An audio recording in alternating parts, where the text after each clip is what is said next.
अनपढ़ वर्सेस पढ़ी लिखी बहू का जॉइंट फैमिली में पहली रसोई। सब्जी वाले भैया कितने हो गए सभी सब्जी? ज्यादा नहीं, बस गोभी के 40 रुपए और जो 1 किलो आम लिए हैं उसके 50 रुपए, दोनों मिलाकर दे दो। 40 और 50 कितने होते हैं? माँ ने तो मुझे 200 रुपए ही दिए हैं, अब क्या करूं? अरे ज्यादा नहीं है तो बस 200 रुपए दे दो। ठीक है, ये लीजिए। आराधना पैसे देने लगती है, तभी सीमा आ जाती है। हाँ, चोरी को अनपढ़ समझकर ज्यादा पैसे लूटने में लगे हो, चलो पैसे वापस करो वरना। सीमा की बात सुनकर सब्जी वाला तुरंत पैसे वापस करता है। आराधना बेटी, जब सब्जी लेने आया कर तो हिसाब ठीक से किया कर, ये लोग तुझे अनपढ़ समझकर पैसे लूटते हैं। सीमा और आराधना बात करते हुए घर की तरफ बढ़ते हैं, तभी मीना आती है। अरे अब इसमें समझने वाली क्या बात है, अनपढ़ को तो अनपढ़ ही बोलेंगे ना। अरे आप इसका मजाक क्यों उड़ा रही? आपको तो पता ही है ना इसके अनपढ़ होने के पीछे की वजह। चल अपना मुंह बंद कर, मुझे तो ये नहीं समझ में आ रहा है इस अनपढ़ को कौन अपने घर की बहू बना रहा है। जो एक सब्जी का हिसाब नहीं कर सकती वो अपना ससुराल क्या संभालेगी? इस तरह मीना आराधना के अनपढ़ होने पर उसे ताना मारा जाता है। वहीं दूसरी तरफ सेजल लैपटॉप पर काम करते हुए फोन पर बात कर रही थी। जी सर, आप चिंता मत कीजिए, ये तो मेरे बाएं हाथ का खेल है, अभी चुटकियों में कर देती हूँ। सेजल फोन रखती है, तभी कविता कमरे में आती है। दिन भर लैपटॉप और फोन लेकर बैठी रहती है, कोई काम नहीं है क्या? शादी होने वाली है, रसोई संभालना सीख ले, ससुराल जाकर नाक कटवाएगी क्या? हो माँ, इतनी पढ़ाई रसोई के लिए नहीं की है, और वैसे भी तब की तब देखेंगे, अभी मुझे काम करने दीजिए। एक तरफ सेजल की हरकतों से कविता परेशान हो रही थी, तो वहीं दूसरी तरफ प्रभावती देवी किचन की हालत देखकर सभी को डांट लगा रही थी। अरे दोनों बहुएं मर गई क्या? ये क्या हाथ बना रखा है किचन का? किचन है या कबाड़ खाना? सब लोग किचन में इकट्ठा होते हैं। मम्मी जी, नौकर ठीक से काम नहीं करते, अब हम क्या करें? किचन ऐसा रहेगा तो लक्ष्मी नाराज हो जाएंगी। नौकर नहीं करते तो अपना हाथ पांव हिलाओ। मम्मी जी, अब पहले तो हम घर और रसोई संभालते ही थे, लेकिन अब ये उम्र साथ नहीं देती। दादी गुस्सा मत कीजिए, कुछ दिनों में भाभियां आ जाएंगी। हाँ, अभी माँ और चाची पर गुस्सा मत कीजिए। निशा की बात सुनकर प्रभावती देवी अपने कमरे में चली जाती हैं। समय बीतता है और शादी का दिन आता है। सभी धूमधाम के साथ बारात लेकर मंडप पहुंचते हैं और रस्में शुरू होती हैं। फिर कुछ देर बाद देखिए मैम, नॉर्मल फोटोशूट बहुत पुराना हो गया है, कुछ नया और ट्रेंडिंग करते हैं। आप लोग एक दूसरे से प्यार भरी बातें कहिए, मैं रिकॉर्ड करके एडिटिंग कर दूंगा, बहुत अच्छा लगेगा। भाभी ये इंस्टा पर बहुत ट्रेंड में है, अच्छे से कीजिएगा। फिर सौरभ इंग्लिश में सेजल को प्रपोज करता है और दोनों का प्यार भरा सीन बनता है। आराधना जी, मैं आपको कुछ लिख कर देता हूँ, आप उसे पढ़कर ही जवाब दीजिएगा। कैमरामैन आराधना को पेपर पर कुछ शायरियां लिख कर देता है और आराधना पढ़ने की कोशिश करने लगती है। मैं आ की मात्रा, मैं आपसे पापड़ करती हूँ। आराधना की बात सुनकर सभी तेज तेज हंसने लगते हैं। अरे देखो देखो, ये पसंद है अश्विनी की। अरे हाँ, और नहीं तो क्या, एक बहू को हिंदी पढ़ना नहीं आता तो दूसरी अंग्रेजन निकली। अरे हाँ, एक प्यार नहीं बोल पा रही है तो दूसरी सिंदूर को सहरमन बोलती है। अब देखते हैं प्रभा देवी के इस परिवार में क्या गुल खिलाती हैं ये अनपढ़ और पढ़ी लिखी बहुएं। मुझे तो नहीं लगता टिक पाएंगी। अरे टिके चाहे या नहीं, हमें तो बस मजे ही आएंगे जैसे अभी आ रहे हैं। सभी हंसी मजाक करने लगते हैं। वहीं मनीष का गुस्सा फूटता है। अरे बस करो सब लोग, कैमरामैन आप नॉर्मल फोटो लीजिए, और हाँ, हमें कोई ट्रेंड नहीं करना है। मनीष की बात सुनकर सभी चुप हो जाते हैं और फोटोशूट पूरा होता है। कुछ देर बाद विदाई और फिर गृह प्रवेश होता है। अरे इंतजार क्या कर रहे हो, जल्दी गृह प्रवेश करवाओ, मुहूर्त निकल जाएगा। प्रभावती देवी की बात सुनकर अश्विनी दोनों बहुओं का गृह प्रवेश करवाती है और आराधना बड़ों के पैर छूती है।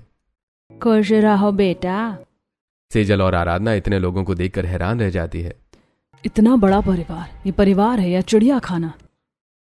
इतने सारे लोग, शायद मेहमान होंगे। क्या हुआ, हैरान क्यों हो रही हो? ये हमारा ही जॉइंट परिवार है, ज्यादा नहीं, बस 10-12 लोग हैं। अच्छा, अब ये सब छोड़ो, तुम दोनों अपने अपने कमरे में जाकर सो जाओ, कल सुबह पहली रसोई भी है तुम दोनों की। जी चाची सास, जैसा आप कहें। फिर दोनों बहू अपने अपने कमरे में जाती हैं और बिस्तर पर जाते ही गहरी नींद में सो जाती हैं। पूरा रात बीतती है और फिर अगली सुबह दोनों बहुएं तैयार होकर हॉल में पहुंचती हैं। भाभी आप दोनों कहाँ जा रही हैं? हमारे यहाँ पहली रसोई की रस्म से पहले पूजा होती है। हाँ, घर की नई नवेली बहू के हाथों। अब चलिए मंदिर, सभी इंतजार कर रही हैं।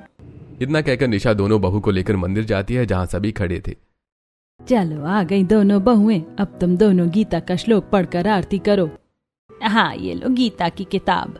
सेजल गीता का किताब लेकर पढ़ती है। वाह बहू, मन को सुकून मिल गया। हाँ छोटी भाभी की बारी।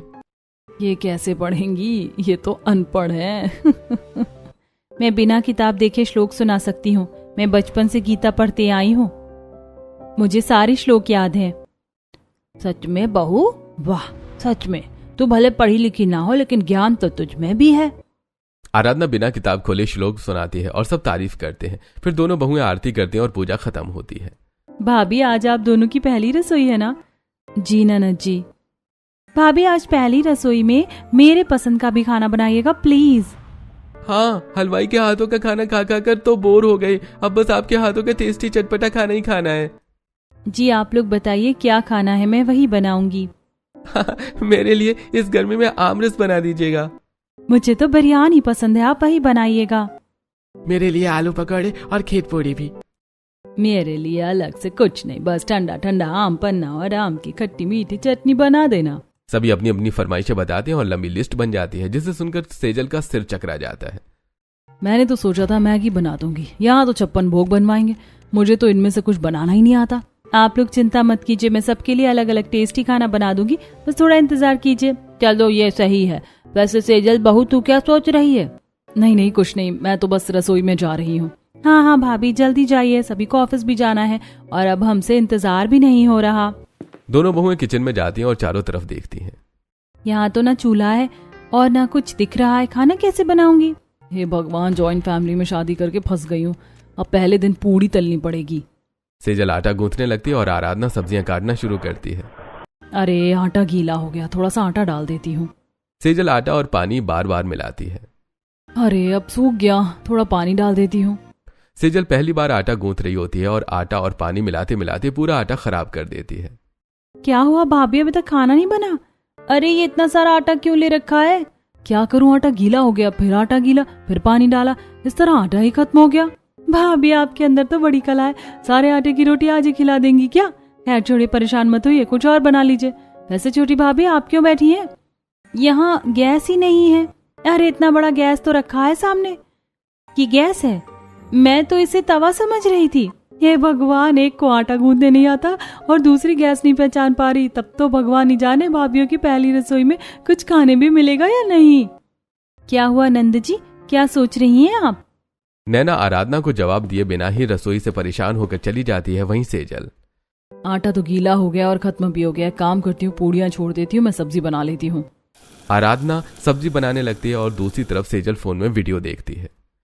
यूट्यूब से देखकर भी खाना बनाया जा सकता है। मुझे खाना बनाना तो आता है पर इलेक्ट्रॉनिक चीजें भी सीख लूंगी।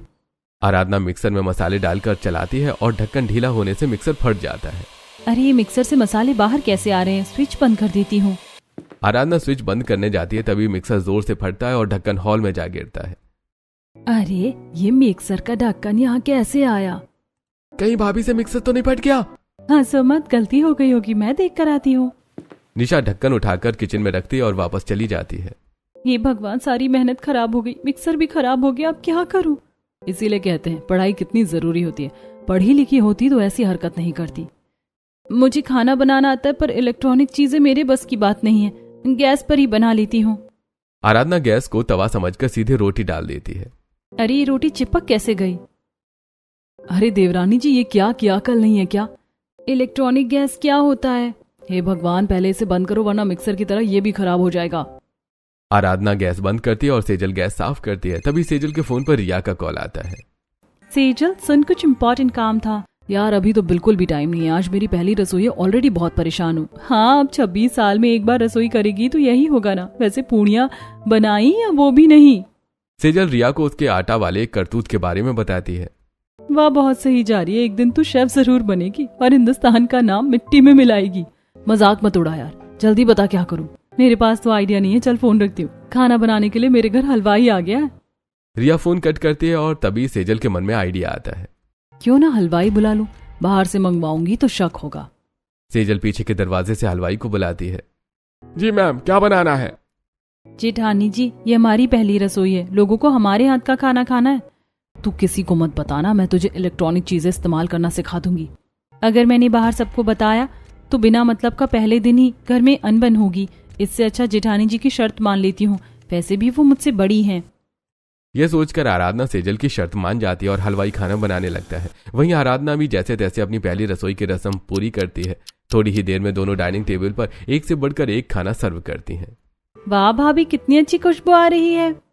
मुझे लगा था आटे वाले करतूत के बाद खाना नहीं मिलेगा, लेकिन आपने तो कमाल कर दिया। भाभी, आपने तो हलवाई को भी फेल कर दिया। कहीं खाना हलवाई से तो नहीं बनवाया? क्या बात कर रही हो, मैंने नहीं बनवाया, मैं क्यों बनवाऊंगी। चलो अब बातें बंद करो, खाने की खुशबू मुझसे बर्दाश्त नहीं हो रही, जल्दी से खाना खाना शुरू करते हैं। सभी खाना खाना शुरू करते हैं। अभिषेक जैसे ही पूड़ी को सब्जी में डुबोता है और चौंक जाता है। अरे ये कैसी सब्जी है, पनीर की या ब्लेड की? अरे भैया नई सब्जी है, ब्लेड वाली। मजाक बंद करो, बहू ने पहली बार बनाया है। मुझे माफ कर दीजिए, मुझे इलेक्ट्रॉनिक चीजें इस्तेमाल करना नहीं आता, इस वजह से मसाला पीसते वक्त मसाले के साथ मिक्सर का ब्लेड भी सब्जी में रह गया। कोई बात नहीं बहू, अगर खाने में स्वाद हो तो सारी गलतियां माफ हो जाती हैं। हाँ वैसे आओ बहू, तुम लोग भी बैठकर हम सबके साथ खाना खाओ। चाचा ससुर की बात सुनकर दोनों बहुएं सभी के साथ बैठकर खाना खाती हैं और खाना खत्म होने के बाद सभी अलग अलग गिफ्ट देते हैं। इस तरह दोनों बहुओं की पहली रसोई की रस्म पूरी होती है। फिर शाम को थैंक गॉड, अब जाकर सुबह से फुर्सत मिली है। सुबह से दिमाग खराब हो गया था, चलो अब थोड़ा आराम करती हूँ। सेजल बिस्तर पर लेटती है, तभी अश्विनी आवाज लगाती है। अरे बहू कहाँ है तू, जरा सुन तो इधर आ। अश्विनी की बात सुनकर सेजल नीचे आती है, जहाँ अश्विनी सिर पकड़कर बैठी थी। बहू जरा एक कप चाय बना देना, बहुत तेज सिर दर्द हो रहा है। अच्छा ठीक है मम्मी जी, भी बना देती हूँ। सेजल किचन में जाकर चाय बनाती है और अश्विनी को देती है और तभी अरे बहू सुन, कहाँ जा रही है, जरा मेरी दवाइयाँ ले आ। जी बाबूजी, अभी लाती हूँ। मल्होत्रा की बात सुनकर सेजल कमरे में जाकर दवाइयां ढूंढती है। हे भगवान, यहाँ तो लोगों के काम ही खत्म नहीं होते, किसी को चाय चाहिए तो किसी को दवाई, मुझे तो कुछ समझ ही नहीं आ रहा। सेजल दवाइयां लेकर आती है और मल्होत्रा को देती है, तभी नैना उसे रोकती है। भाभी जरा ये सवाल समझा दीजिए। देखो अभी मेरा सिर दर्द है, तुम फोन से पढ़ लो, मैं बाद में बता दूंगी। अच्छा ठीक है भाभी। सेजल कमरे की तरफ बढ़ती है, तभी अभिषेक आवाज लगाता है। भाभी सुनिए, मेरे स्टडी रूम में कुछ फाइलें रखी हैं, जरा ले आइए। मैं बहुत थक गई हूँ, आप अपनी पत्नी को बोल दीजिए। इतना कहकर सेजल कमरे में चली जाती है। उफ, यहाँ मैं इन्हें नौकरानी दिखती हूँ क्या, दिन भर काम ही काम। वहीं दूसरी तरफ अभिषेक आराधना को बुलाता है। सुनो, स्टडी रूम में मेरी फाइल रखी है, जरा ले आओ। आराधना स्टडी रूम की जगह स्टोर रूम में चली जाती है। कौन सी फाइल है, मुझे तो पढ़ना भी नहीं आता, एक काम करती हूँ सब ले जाती हूँ। आराधना ढेर सारी किताबें और कागज उठाकर हॉल में ले आती है। ये क्या है, मैंने फाइल मंगाई थी, ये रद्दी क्यों उठा लाई? आपने स्टोर रूम कहा था, वहीं से लाई हूँ। मैं स्टडी रूम में कहा था, तुमसे कुछ नहीं हो सकता, एक काम करना, कल रेडी बेच देना और फाइल मैं खुद ले लेता हूं। इतना कहकर अभिषेक वहां से चला जाता है और अपना घर के कामों में। इसी तरह पूरा दिन बीतता है और अगले दिन हमारी शादी के बाद हम कहीं घूमने भी नहीं गए, चलो ना कहीं चलते हैं। अच्छा चलो ठीक है, तुम तैयार हो जाओ। सौरभ की बात सुनकर सेजल जल्दी से तैयार होती है और दोनों बाहर जाते हैं और आइसक्रीम खाने लगते हैं। ये आइसक्रीम कितनी टेस्टी है। हाँ, और गर्मी में खाने का मजा ही अलग है, क्यों ना घर वालों के लिए भी पैक करवा लें। हाँ चलो ठीक है। भैया 5 फैमिली के पैक आइसक्रीम दे दीजिए। 5 फैमिली पैक, ये ज्यादा नहीं हो गया? ज्यादा नहीं, हमारे घर के हिसाब से तो कम है। इतना बड़ा खानदान है, पूरा आइसक्रीम का ठेला उठा कर ले जाइएगा तो भी कम ही पड़ेगा। सौरभ आइसक्रीम लेकर घर आता है और सभी को देता है। अब इसी तरह कुछ दिन बीतते हैं और फिर एक दिन गली के चौराहे पर रद्दी बेच रही होती है। अरे मैडम, ये तो सिर्फ 5 किलो 800 ग्राम हो रहा है, अगर थोड़ा और मिल जाता तो 6 किलो कर देता। रमेश की बात सुनकर आराधना वापस कमरे में जाती है और इधर उधर पड़े कागज देखने लगती है। ये कागज तो बहुत पुराने लग रहे हैं, इसे ही बेच देती हूँ और फिर नई खरीद लूंगी। ये सोचकर आराधना मेज पर रखे पुराने कागज उठाकर रद्दी में ले आती है। मैडम, आप ये कागज भी बेचना चाहती हैं क्या? हाँ क्यों, ये अच्छे नहीं है क्या? पुराने ही तो हैं, आप कम पैसे दे देना। लगता है पढ़ना नहीं आता, मेरा फायदा हो जाएगा। रमेश सारे कागज रद्दी के साथ तोलने लगता है, तभी अभिषेक और आयुष वहां पहुंचते हैं। भाभी ये क्या कर रही हैं आप? तुमने ही तो कहा था रद्दी बेच देने, वही कर रही हूँ। ऊपर से इतना गुस्सा क्यों कर रहे हैं? पुराने कागज हैं, मैं नए ले आऊंगी। अभिषेक गुस्से में आराधना का हाथ पकड़कर घर की तरफ ले जाता है और आयुष पीछे आता है। आपकी बहू जमीन के कागज बेच रही थी रद्दी वाले को, मैंने कह दिया तो बोलती है मैं नई ले आऊंगी। क्या बहू तू घर के कागज बेचने गई थी? वो मुझे पता नहीं था कि वो घर के पेपर हैं। भाभी, अगर भैया समय पर नहीं आते तो आज सब खत्म हो जाता। मुझे नहीं पता था कि ये जमीन के कागज हैं। अगर नहीं पता था तो किसी से पूछ लेती। बहू से गलती हो गई, लेकिन तुम लोगों ने कागज कमरे में क्यों रखे? मम्मी जी, कोर्ट के काम के लिए रखे थे, तुम्हारे लिए पेपर मैं रोल करके झालमुड़ी खाने के लिए नहीं लाया हूँ। अभिषेक से डांट सुनकर आराधना सबसे माफी मांगती है और अभिषेक कागज लेकर चला जाता है। शकुंतला मन में कुछ सोचती है और अब समझ में आया असली गेम क्या है। सारी प्रॉपर्टी तो भाभी के नाम पर नहीं बल्कि इन लोगों के पतियों के नाम पर है। अब मुझे कुछ करना पड़ेगा। एक दिन इसी तरह जब शकुंतला झूले पर बैठकर अंगूर खाती है और आवाज लगाती है, अरे दोनों बहुएं कहाँ रह गईं? जल्दी आओ। अश्विनी आंगन में आती है और शकुंतला की तरफ देखती है।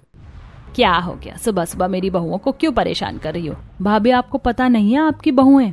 देखिए, खुद से तो आपका अपना ससुराल संभाला नहीं गया, अब मेरे घर में आग लगाने की कोशिश मत कीजिए। मुझे पता है मेरी बहुएं कैसी हैं। हमारा ये जॉइंट फैमिली कभी नहीं टूटेगा। अपनी ये हरकतें छोड़ दीजिए। अश्विनी गुस्से में वहां से चली जाती है और शकुंतला गुस्से से मुस्कुराती है। अच्छा, ऐसा लगता है जैसे मैं आग लगाने आई हूँ। अब मैं दिखाऊंगी कि कितना दम है इन सब में। एक एक की सच्चाई सामने लाऊंगी और घर को अलग करके ही रहूंगी। शकुंतला दोनों बहुओं और पूरे परिवार में फूट डालने का मौका ढूंढने लगती है। बहू, सेजल बहू कहाँ है तू? सेजल कमरे से बाहर आती है। जी मम्मी जी, क्या हुआ? बहू, तेरे हाथों की चाय पीने का मन कर रहा है। बहुत अच्छी चाय बनाती है तू। मेरे हाथों की चाय आप आराधना से बनवा लीजिए, मेरा भी काम चल रहा है। अरे काम वाम का क्या है, होता रहेगा। तू मेरे लिए एक कप चाय बना दे। सेजल मन में बड़बड़ाते हुए किचन में जाती है और चाय बनाने लगती है। न जाने कहाँ फंस गई हूँ। दिन में कितनी बार चाय चाहिए होती है, ऊपर से ये गर्मी। शकुंतला किचन में आती है और सेजल को देखती है। अरे तेरे इतना काम होने के बावजूद तू किचन में काम कर रही हो और वहाँ वो गंवार पैर दबाकर महान बन रही है।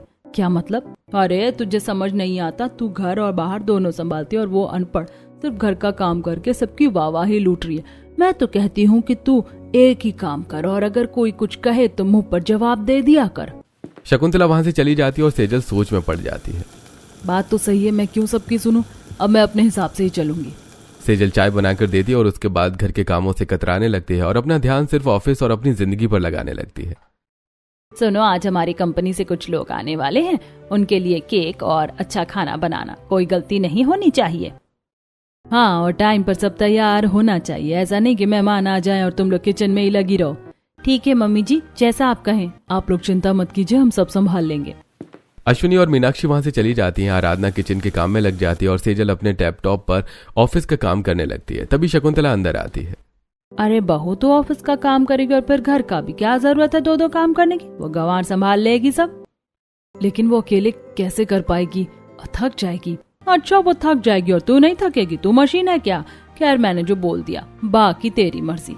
शकुंतला चली जाती है और सेजल सोच में पड़ जाती है। बात तो सही है, मैं ही क्यों सब करूं, ऊपर से ताने भी सुनूं। एक काम करती हूँ, आज बाहर चली जाती हूँ। सेजल वन पीस पहनकर चुपके से घर से बाहर निकल जाती है। आराधना किचन में काम करते हुए सेजल को जाते देख लेती है। अरे ये कहाँ जा रही है? वो भी इतने छोटे कपड़े पहनकर। किसी ने देख लिया तो गड़बड़ हो जाएगी। चलो मैं ही सारा काम कर लेती हूँ। आराधना के लिए पूरा खाना बनाने में लग जाती है। तभी शकुंतला किचन में आती है। अरे बहू, तू अकेले सारा काम कर रही है और वो महारानी पार्टी करने चली गई। देख, इसे कहते फायदा उठाना। कोई बात नहीं बुआ, वो बाहर का काम भी करती है, मैं घर का कर लेती हूँ, इसमें क्या फर्क है? हाँ हाँ, तू तो बस काम करती रह। शकुंतला मन में प्लान बनाते हुए वहां से चली जाती है। अब सही समय आ गया, दोनों बहुओं को अलग करना पड़ेगा, तभी ये घर टूटेगा। शकुंतला हॉल में बैठकर सेजल को बुलाती है। सेजल बहू, जरा मेरे लिए एक सैंडविच बना दे। जी बुआ जी, अभी बनाती हूँ। मैं भी चलती हूँ, सीख लूंगी कैसे बनाते हैं। आराधना जी सेजल के साथ किचन में आती हैं, लेकिन बेवजह दोनों में झगड़ा शुरू हो जाता है। उफ, इस गंवार की वजह से मुझे भी काम करना पड़ता है। काश ये ना होती तो मैं आराम से अपनी रसोई संभालती। इसकी वजह से अलग झंझट मेरे सर पर है। सेजल बड़बड़ाते हुए किचन में आती है, जहां आप मुझसे ज्यादा पढ़ी लिखी हैं, लेकिन सीखने की कोई उम्र नहीं होती। आप जो कर रही हैं वो तरीका गलत है। गलत हो या सही, मेरा तरीका है, तुम्हें क्या परेशानी है? गलती से बोल दिया, वरना यहाँ किसी की नाक में दम करने का शौक नहीं है मुझे। पहले खुद तो सीख लो, फिर दूसरों को सिखाना। इतना गुस्सा मत दिखाइए, कहीं ज्यादा बोल दिया तो खड़ी भी नहीं हो पाएंगी। दोनों बहुओं के बीच बहस बढ़ने लगती है और आवाज सुनकर घर के लोग किचन में आ जाते हैं। बहू, ये क्या हो रहा है? अचानक तुम दोनों कुत्ते बिल्ली की तरह क्यों लड़ रही हो? ये रसोई है, अखाड़ा नहीं। लड़ना है तो कहीं और जाओ, पहले शरबत बना दो। मम्मी जी, मैं नहीं लड़ रही थी। मम्मी जी, मैं भी नहीं, यही शुरू कर रही थी। दोनों फिर से एक दूसरे पर आरोप लगाने लगते हैं और झगड़ा बढ़ जाता है कि तभी जब दो अलग मिट्टी को एक साथ नहीं मिलाया जा सकता तो दो अलग तरह की बहुओं को एक ही रसोई में कैसे रखा जा सकता है? क्या मतलब है आपका? एक बहू पढ़ी लिखी मॉडर्न और दूसरी बिल्कुल देहाती, दोनों एक जैसे कैसे रह सकती हैं? बात तो सही, अगर दोनों अलग अलग रहेंगी तो शांति रहेगी। यह फैसला लेते शकुंतला की बात सुन अश्विनी और मीनाक्षी अगले ही दिन पढ़ी लिखी बहू के लिए मॉडर्न किचन और अनपढ़ के लिए चूल्हे वाली रसोई तैयार कर देती हैं और दोनों अपने अपने काम पर लग जाती हैं। अभी काम करती हूँ, जल्दी से चौका लगा देती हूँ, सारा खाना तो बन ही गया है। तभी शकुंतला किचन में आती है। अरे बहू, इस गर्मी में चूल्हे पर खाना बनाएगी और वो इलेक्ट्रिक गैस छोड़ दी इस सस्ते से चूल्हे वाली रसोई के लिए? हाँ, क्योंकि उस इलेक्ट्रिक गैस पर तो मैं अच्छे से खाना ही नहीं बना पाती थी। थोड़ी गर्मी ही सही, लेकिन अब परिवार वालों को अच्छा खाना तो बनाकर खिलाऊंगी। लेकिन तेरी जेठानी वो कितने आराम से खाना बना रही है और एक तू है। उनकी जिंदगी अलग है और मेरी अलग, फिर दोनों को आपस में तुलना क्यों करना? इतना कहकर आराधना वापस खाना बनाने लगती है और शकुंतला परेशान किचन से निकलती है। ये भले अनपढ़ है लेकिन बहुत समझदार है, इसे पता है परिवार को कैसे जोड़ कर रखना है। इसके सामने मेरी दाल नहीं गलेगी। ये सोचकर शकुंतला वहां से चली जाती है। कुछ देर बाद खाना खाते हैं। वाह भाभी, आज तो बहुत टेस्टी खाना बना है। हाँ भाभी, मजा आ गया। ये काम करते हैं, बड़ी बहू तू गैस पर सबके लिए खाना बना लिया करो, छोटी बहू तू चूल्हे पर थोड़ा बहुत खास खाना बनाया कर। हाँ, वरना बेचारी गर्मी में परेशान हो जाएगी। आज से घर में यही होगा। दोनों बहुएं सिर हिलाती हैं और अगले दिन से काम शुरू हो जाता है। हे भगवान, इलेक्ट्रिक किचन अलग करवाकर मैंने गलती कर दी। अब चाय से लेकर आम रस तक सब मुझे ही बनाना पड़ता है। पहले कम से कम मदद तो मिल जाती थी। तभी शकुंतला किचन में आती है। देख बहू, तेरे साथ तो गलत हो रहा है। मैं कहती हूँ तू अलग हो जा और अपना हिस्सा लेकर अलग रहेगी तो कम से कम खुश तो रहेगी। बाकी तो तेरी सोच, तुझे जो सही लगे वही करना है। इस तरह शकुंतला पढ़ी लिखी वहीं अनपढ़ दोनों बहुओं को भड़काने की कोशिश जारी रखती है। दिन बीतते हैं और फिर एक दिन। अरे बहू, तबीयत खराब है तो काम क्यों कर रही है? रख झाड़ू। कुछ नहीं हुआ मम्मी जी, बस थोड़ा सा सिर दर्द है। भाभी, आप भी नजरों से अपना ध्यान ही रखना है। चलिए आप आराम कीजिए, मैं कर देती हूँ घर का काम। सभी आराधना को कमरे में भेज देते हैं और तबीयत खराब होने की वजह से परिवार आराधना का ध्यान रखने लगता है। भाभी, काढ़ा बना लिया हो तो दे दीजिए, मैं दे आऊंगी। हाँ ये लो। निशा काढ़ा लेकर चली जाती है। तबीयत गंवार की खराब हुई है और मौत मुझे आ रही है। न जाने और कितने दिन काम करना पड़ेगा। इससे अच्छा तो अलग अलग रह लूं मैं। घर की जिम्मेदारियों से तंग आकर अकेले रहने का फैसला लेती है और सभी को इस फैसले के बारे में बताती है। बहू, ये क्या कह रही है? हमारे घर में कोई अलग नहीं होता। पूरे मोहल्ले में हमारे परिवार की मिसाल दी जाती है और तू अलग होने की बात कर रही है। अब मुझे जॉइंट फैमिली की किचकिच बर्दाश्त नहीं होगी। अकेले रहना मेरा आखिरी फैसला है। तुम्हें समझ में नहीं आ रहा है? तुम क्या कह रही हो? मैं जो कह रही हूँ सोच समझ कर रही हूँ, और अगर तुम मेरे साथ नहीं चले तो मैं तुम्हें डाइवोर्स दे दूंगी। मेरे ख्याल से इन्हें जबरदस्ती मत रोकिए। अगर अलग रहना चाहती हैं तो रहने दीजिए। वैसे भी साथ रहना जरूरी है, पास नहीं। कहीं साथ रहते झगड़ा और ना बढ़ जाए। आराधना बहू की बात मान लेनी चाहिए। अगले दिन मीनाक्षी सेजल को घर के सामने घर में दे देती है और सेजल सौरभ के साथ वहां शिफ्ट हो जाती है।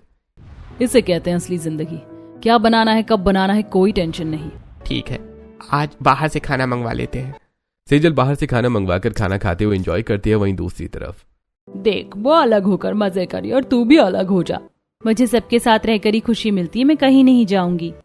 आराधना चाय बनाने चली जाती है। अब इसी तरह दिन बीतते हैं। एक तरफ सेजल अकेली जिंदगी एंजॉय करती है और दूसरी तरफ आराधना पूरे परिवार को जोड़ कर रखती है। फिर एक दिन, देखो बाहर का खाना बहुत महंगा पड़ रहा है, खर्चा बढ़ता जा रहा है।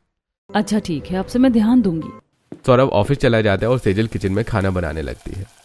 हे भगवान, देवरानी जी के साथ तो लड़ते झगड़ते जैसे तैसे खाना बना लेती थी और गर्मी का एहसास नहीं होता था। अब यहाँ अकेले तो कोयले की तरह मेरा सर जल रहा है। एक काम करती हूँ, फोन देखते हुए खाना बना लेती हूँ।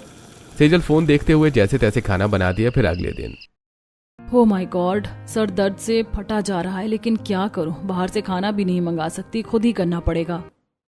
सेजल दर्द में भी उठकर झाड़ू लगाने लगती है। अगर जॉइंट फैमिली में होती तो सब मेरी सेवा करते। सच में जॉइंट फैमिली उतनी बुरी नहीं है जितनी मैं सोचती थी। धीरे धीरे सेजल को अपने परिवार की याद आने लगती है और अलग होने का पछतावा भी। इस तरह कुछ दिन बीतते हैं। बहुत अच्छा मौका है, अब प्रॉपर्टी के पेपर्स पर साइन करवा लेती हूँ। शकुंतला पेपर्स लेकर सेजल के पास जाती है।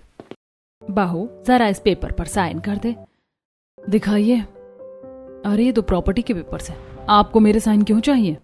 सेजल की बात सुनते ही शकुंतला घबरा जाती है और पेपर छीन लेती है। नहीं नहीं, गलती से गलत पेपर आ गया, तू काम कर, मैं सही वाला लाती हूँ। शकुंतला तुरंत वहां से निकलकर आराधना के पास जाती है। ये तो पढ़ी लिखी नहीं है, इसे क्या पता मैं किसी पर साइन करवाऊंगी। बहू जरा इस पर साइन कर दे, दिखाइए। आराधना अचानक पेपर पढ़ने लगती है। This property agreement is made between. Aradhana को इंग्लिश पढ़ता हुआ देखकर शकुंतला हैरान रह जाती है। ये क्या, तुझे तो हिंदी भी नहीं आती थी, अंग्रेजी कैसे पढ़ रही है? तभी पीछे से पूरा परिवार और सेजल ताली बजाते हुए आते हैं। बुआ आपको रंगे हाथ पकड़ने की तैयारी थी और आज आप पकड़ी गई। कैसी साजिश, मैंने क्या किया? अब झूठ बोलने से कुछ नहीं होगा, उस दिन ही सब समझ आ गया था। मैं बताती हूँ किस दिन। दरअसल जब सोसाइटी में पार्टी फंक्शन था तब वहां चोर चोर चोर, मेरा पर्स चोरी हो गया। अरे चिल्लाने से कुछ नहीं होगा, कैमरा चेक करते हैं। हाँ कैमरा चेक करो। पर्स के लिए कैमरा चेक करते वक्त पढ़ी लिखी बहू शकुंतला को कमरे में देखती है।